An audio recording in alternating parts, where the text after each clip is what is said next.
This is the second part of our Fundamentals of Data Structure. Let's begin without wasting any time. What are algorithms? They are basically solving a problem in a sequence of steps. For example, for making chai, you first take water and then heat it up, then add tea powder. You follow some steps in sequence to make tea. This whole process of following steps for obtaining a solution to a problem is called algorithm. Every algorithm follows this basic criteria, which is input must be more than 0 or 0. Output must produce at least one quantity. Definiteness, every instruction must be clear. Finiteness means the algorithm must end after finite number of steps, not go in a loop. Every instruction must be very basic so that it can be carried out by a person using pencil and paper. Well, let's now see difference between program and a algorithm. A program are set of statements that can be executed by the machine, whereas the algorithm are simply a solution to a problem. Let's see an example of an algorithm to find the largest integer among 5 integers. We will compare the current number with the previous number. If current number is greater than the previous, then current number is the largest number.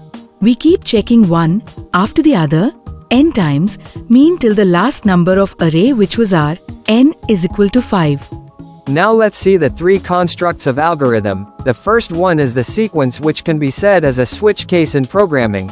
Second one is the decision, the if-else statement in programming, and the third one is repetition, for example a while loop. Let's see what is a flowchart. It is a graphical representation of an algorithm.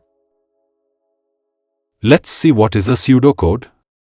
Basically, it is a way of representing a code in an informal high-level description. It uses the structure conventions of a normal programming language like C, C++. Here are 2 examples of pseudocode. The one to the left is about if a student has more than 60 marks, then that student is passed, otherwise failed, and to the right it adds all the grade and give its average. There are some rules that must be followed while creating a pseudocode. Indentation must be identical to its implementation of any programming language. Use curly brackets for indentation. There is no need for data declarations in the pseudocode, but show the variables which are initialized as part of their declarations as a good entry. Call function must appear like call function name in brackets the parameters. Same for the return and other functions. Let's see the last topic of this video, advantages and disadvantages of pseudocode. In disadvantages, it is not visual and there is no acceptance standard, so it can vary widely from company to company. In advantage, we can say it is easily modified and improves the understanding of a concept.